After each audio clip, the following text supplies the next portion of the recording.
ಅಯ್ಯೋ, ಅಮ್ಮಮ್ಮನ ಪಾತ್ರ ಚೆನ್ನಾಗಿತ್ತು, ಸುಮ್ಮನೆ ಅಮ್ಮಮ್ಮನ ಸಾಯಿಸಿ ಬಿಟ್ರಲ್ಲ ಅಂತ ಅನೇಕ ವೀಕ್ಷಕರು ಕಳೆದ 2-3 ದಿನಗಳಿಂದ ಹಿಡಿ ಶಾಪ ಹಾಕೋತಿದ್ರು. ಅಮ್ಮಮ್ಮನ ಸಾವಿನ ಟ್ವಿಸ್ಟ್ನಿಂದ ಬೇಸರಗೊಂಡಿದ್ದ ವೀಕ್ಷಕರಿಗೆ ಇಲ್ಲಿದೆ ಗುಡ್ ನ್ಯೂಸ್. ಅಮ್ಮಮ್ಮ ಸತ್ತಿಲ್ಲ, ಅದೆಲ್ಲ ನಾಟಕ ಅಷ್ಟೇ. ಹೌದು, ಕಲರ್ಸ್ ಕನ್ನಡ ವಾಹಿನಿಯಲ್ಲಿ ಪ್ರಸಾರವಾಗುತ್ತಿರುವ ಜನಪ್ರಿಯ ಧಾರಾವಾಹಿ ಮುದ್ದು ಸೊಸೆ ದಿನೇ ದಿನೇ ಹೊಸ ತಿರುವು ಪಡೆದುಕೊಳ್ತಾ ಇದೆ. ಮುದ್ದು ಸೊಸೆ ಧಾರಾವಾಹಿಯಲ್ಲಿ ಇದೀಗ ಮತ್ತೊಂದು ತಿರುವು ಲಭಿಸಿದೆ. ಸೊಸೆ ವಿದ್ಯಾಳ ಮುದ್ದು ಅಮ್ಮಮ್ಮ ಸಾವನ್ನಪ್ಪಿರುವಂತೆ ತೋರಿಸಲಾಗಿದ್ದು, ಅದನ್ನು ಕಂಡು ಅಯ್ಯೋ ಅಮ್ಮಮ್ಮ ಸತ್ತು ಹೋಗ್ಬಿಟ್ರ ಅಂತ ಗಾಬರಿಯಾದವರು ಬೇಜಾರು ಮಾಡಿಕೊಂಡವರೇ ಹೆಚ್ಚು. ಆದರೆ ಅಮ್ಮಮ್ಮ ಸತ್ತಿಲ್ಲ. ಹೌದು, ನಮ್ಮಿಂದ ನಂಬಿ ಬಿಟ್ರೆ ಬಿಡ್ರಿ, ಅಮ್ಮಮ್ಮ ಸಾವನ್ನಪ್ಪಿಲ್ಲ. ಸತ್ತಂತೆ ಅಮ್ಮಮ್ಮ ನಾಟಕ ಮಾಡ್ತಿದ್ದಾರೆ.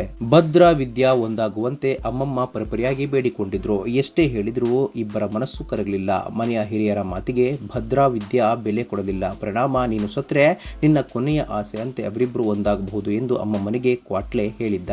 ಕ್ವಾಟ್ಲೆ ಮಾತನ್ನೇ ಅಮ್ಮಮ್ಮ ಗಂಭೀರವಾಗಿ ಪರಿಗಣಿಸಿದ್ರು.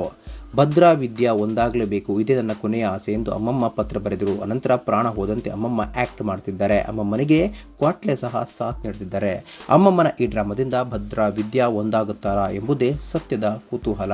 ಈ ಹಿಂದೆ ವಿದ್ಯಾಳನ್ನ ಎಕ್ಸಾಮ್ಗೆ ಕರೆದುಕೊಂಡು ಹೋಗಬೇಕೆಂದು ಅಮ್ಮಮ್ಮ ಎದೆನೋವು ಬಂದಂತೆ ಆಕ್ಟ್ ಮಾಡಿದ್ರು. ಇದೀಗ ವಿದ್ಯಾ ಭದ್ರಾ ಒಂದಾಗಬೇಕು ಅಂತ ಅಮ್ಮಮ್ಮ ಸಾವಿನ ನಾಟಕ ಮಾಡ್ತಿದ್ದಾರೆ.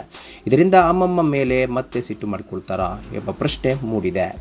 ಅಂದಹಾಗೆ ಧಾರಾವಾಹಿಯಲ್ಲಿ ವಿದ್ಯಾ ಆಗಿ ಪ್ರತಿಮ್ ಠಾಕೂರ್, ಭದ್ರಾ ಆಗಿ ತ್ರಿವಿಕ್ರಮ್, ಶಿವರಾಮೇಗೌಡ ಆಗಿ ಮುನಿ, ಅಮ್ಮಮ್ಮ ಆಗಿ ಲಕ್ಷ್ಮೀ ನಾಡಗೌಡ ಮುಂತಾದವರು ಅಭಿನಯಿಸ್ತಾ ಇದ್ದಾರೆ. ಸ್ನೇಹಿತರೆ, ನೀವು ಕೂಡ ಮುದ್ದು ಸೊಸೆ ನೋಡ್ತೀರಾ? ಇದ್ರ ಬಗ್ಗೆ ನಿಮ್ಮ ಅನಿಸಿಕೆನ ತಪ್ಪದೆ ಕಾಮೆಂಟ್ ಬಾಕ್ಸ್ ನಲ್ಲಿ ತಿಳಿಸಿ. ಸ್ನೇಹಿತರೆ, ವಿಡಿಯೋ ಇಷ್ಟ ಆಗಿದ್ರೆ ಲೈಕ್ ಮಾಡಿ, ಶೇರ್ ಮಾಡಿ, ಚಾನಲ್ನ ಸಬ್ಸ್ಕ್ರೈಬ್ ಮಾಡಿ, ಹಾಗೆ ಬೆಲ್ ಐಕನ್ನ ಕ್ಲಿಕ್ ಮಾಡಿದ್ರೆ ಹೊಸ ವಿಡಿಯೋನ ನೀವು ಮಿಸ್ ಮಾಡೋದೇ ಇಲ್ಲ.